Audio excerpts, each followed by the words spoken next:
The Daily Brad Devotions. Today's reflection with Pastor Jeff Eliscopides. Good morning, Pastor Jeff. Good morning, Ted. Good morning, Cha. Alam mo naman, lagi tayong ready pagka dito sa ating programa. Good morning, Ted. Good morning, Pastor birthday. Jeff. Oo nga, kasi month-long celebration dapat ito. Matagal-tagal to. Oo, inaantay na namin kung saan mo kami bubusugin. Pero Pastor, bago kami busugin, ikaw na muna ang bumusog sa mga nakikinig sa atin na kanina pa nakaantabay para sa magandang balita ngayong araw ng Martes. So, kanina pa nakaantabay itong may birthday si Roland Wick Galang. At ang kanyang magulang ay nagsiselebrate din ng 37th anniversary. Lagi nakatune in to si Junjun at Trina Galang. May mga sinandalan po ba tayo last year na ayaw mo na sandalan this year? Ibig sabihin, yung mga taong inasahan mo, sistema, negosyo, pero hindi nakadeliver. O di kaya naniwala ka sa sarili mong kakayanan, okay, at expertise, pero alam mo yon, hindi lumipad. Meron ako isi-share sa inyong kwento sa Lucas 5. Maganda tong kwento na to. One time si Jesus, kinailangan niya ng bangka para mag-preach. Ibig sabihin, nasa dalampasigan siya, maraming tao, merong tanghaling tapat na to, may mga namamahinga na ng mga mangingisda, sila Pedro. Hindi pa niya kilala si Pedro during this time. Yung kanyang unang disipulo niya.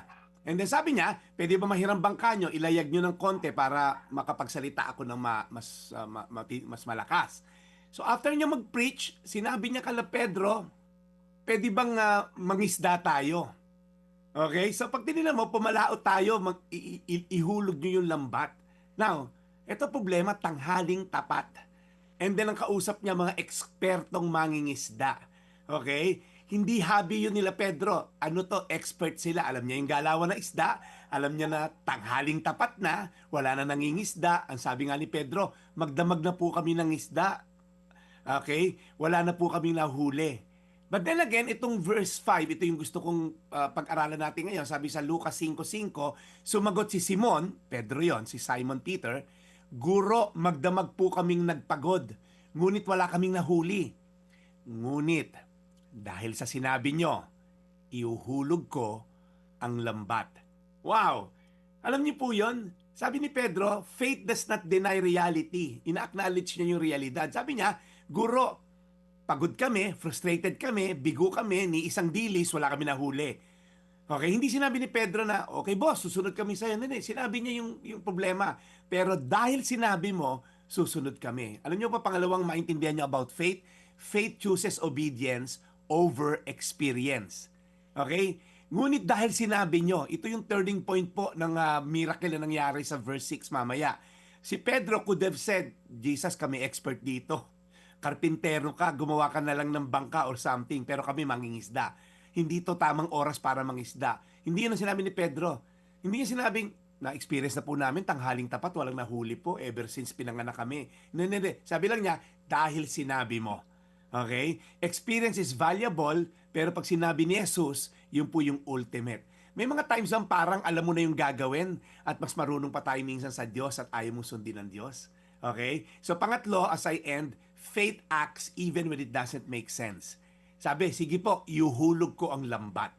Hindi lang naniwala si Pedro, kumilos siya. Minsan magaling tayo magsimba, palasimba tayo, lip service, ika nga, hallelujah, praise the Lord. Pero pag sinabi, magpatawad ka, ay, ayoko. Pag sinabi ng Biblia, magbigay ka ng ikapo, ay, wag naman yan, wala nga akong pera, kapos pa nga ako eh. Pag sinabi sa Biblia na magpakumbaba ka, ay, ayoko, di, nagmukha akong balagoongin ako niyan. So, let me end by saying, hinulog niya ang lambat sa oras na parang feeling niya, hindi tama to, pero dahil sinabi mo, susunod ako.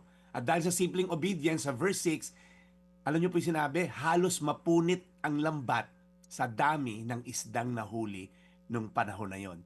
Tanungin niyo po yung sarili niyo, ano yung lambat na ayaw kong ihulog? Dahil feeling ko mas alam ko to, mas didiskartehan ko to. Ano isang bagay na ayaw mo isuko sa Diyos noong 2025 at hanggang ngayon 2026, ayaw mo pa rin isuko? Yang immoral na relasyon na yan, yung pandaraya mo sa tax, yung pangungupit mo sa gobyerno, yung ginagawa mong illegal at immoral, yung pornografiya mo. Ano yung isang bagay na nagdulot sa iyo ng matinding problema last year, gusto mo pang bitbitin this year at sinasabi ng Diyos, anak, makinig ka sa akin. Ibigay mo sa akin yan, surrender mo yan, ako ang bahala sa iyo. Lucas 5:5, sumagot si Simon, Guro, magdamag po kaming napagod ngunit wala kaming nahuli. Ngunit dahil sa sinabi niyo, iuhulog ko ang mga lambat. Tayo manalangin, Panginoon, sinasalamin ni Pedro ang karamihan sa amin. Kami marurunong, expert kami, may college degree kami dito, meron kaming masteral degree, PhD, whatever. Pero Lord, ang daming ang matatalino nga na sa katutak ang PhD. Alam namin na naging ending. Wala rin. Dahil Lord, pagka umasa kami sa sarili naming talino at kakayanan, sabi sa Biblia, do not lean on your own understanding. Pero dapat Lord, i-acknowledge ka namin and you will make our path straight. Lord, madali sana ang biyahe namin sa tama landas kung susundin ka namin. Kaya Lord, patawarin mo kami na nag-rely kami sa sarili naming kakayanan, koneksyon sa gobyerno, koneksyon sa politiko. Lord, tanggalin niyo po, Panginoon, ang mga inaasahan naming baluktot at mali at ituwid na namin ngayong 2026. Sa pangalan ni Jesus. Amen. Amen. Panginoon, muli po maraming salamat sa aming napakinggan na aral mula kay Brad Jeff. We continue to trust, believe, and surrender.